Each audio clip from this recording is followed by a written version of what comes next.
আল্লাহর নবী, আমার স্ত্রীকে অন্যের সাথে যদি অন্যায় অশ্লীল কাজ করতে দেখি তাহলে আমি কি করব? তখন আল্লাহ রসুল বলছেন, তুমি প্রমাণ পেশ করবা, 4 জন প্রমাণ, নইলে তোমার লাঠি।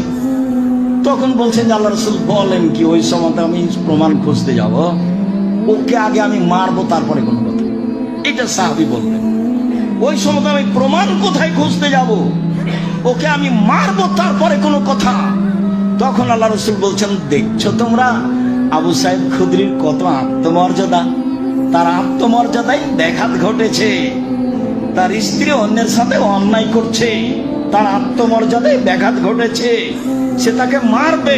শুনে রেখো, আবু সাইদ খুদরির আত্মমর্যাদায় যত ব্যাঘাত ঘটেছে, এরকম কাজ দেখলে আমার আত্মমর্যাদায় তার চেয়ে 1000 গুণ বেশি ব্যাঘাত ঘটে। আর আমার আত্মমর্যাদাতে এইরকম কাজ দেখলে যত ব্যাঘাত ঘটে, আল্লাহর আত্মমর্যাদায় তার চেয়ে 1000 গুণ বেশি ব্যাঘাত ঘটে। তাহলে আল্লাহ কত অসন্তুষ্ট হন। অথচ আমি আর আপনি চেষ্টা করছি অশ্লীল কাজ থেকে বেঁচে থাকার, কিন্তু সফল হতে পারছি না। কি পরামর্শ দিতে পারি?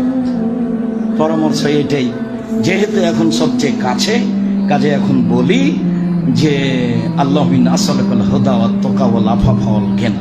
আর না হলে সালাম ফেরার পরে আবার সিজদায় বলি যে তুমি আমাকে তাকওয়া ভিক্ষা দাও, ইজ্জত ভিক্ষা দাও, ক্ষমা ভিক্ষা দাও, তাকওয়া ভিক্ষা দাও। তুমি সর্বশক্তিমান, তুমি আজিজ, তুমি পরাক্রমশালী, তুমি সবকিছু করতে পারো, তোমাকে আমি বিশ্বাস করি। দিনকে যেমন দিন বলি, রাত বলি না, রাতকে যেমন দিন বলি না, এইটা যেমন বিশ্বাস করি তোমাকে, তেমনি বিশ্বাস করি তুমি সর্বশক্তিমান। তুমি আমাকে ফিরিয়ে দিও না, তুমি আমাকে তাকওয়া দাও। আপনি আপনার মতো করে মানুষ হিসাবে খুব চাপ দিয়ে বলতে থাকেন, খুব চাপ দিয়ে বলতে থাকেন। সকাল যেন হয় না, সকাল হওয়ার আগে আগে আমাকে তাকওয়া ভিক্ষা দিতে হবে। তাকওয়া ভিক্ষা নিয়ে সকাল করব, তার আগে সকাল হতে রাজি নয়, সকাল করতে রাজি। যেভাবে আপনার কুলাই মানুষ হিসেবে সেভাবে বলেন। আশা করছি এক পর্যায়ে আপনি ফল ভোগ করবেন ইনশাআল্লাহ। যেহেতু চাইলে তাকদীর পরিবর্তন হয়ে যায়, এটা হাদিসে এসেছে। পৃথিবী সৃষ্টির 50,000 বছর পূর্বে যেটা লেখা হয়েছে, আপনার দোয়ার কারণে সেটা কেটে আল্লাহ আর একটা লিখে দেবেন, এই কথা রাসূল সাল্লাল্লাহু আলাইহি ওয়াসাল্লাম। তাহলে এখন সবচেয়ে নিকটে হয়েছে এই সময়ে, আর সবচেয়ে বেশি কথা বলবো এই সময়ে। আর যদি তবুও শান্তি তৃপ্তি না পাই, তাহলে সালাম ফেরার পরে হাত তুলে যেভাবে মন চায় সেভাবে বলবো।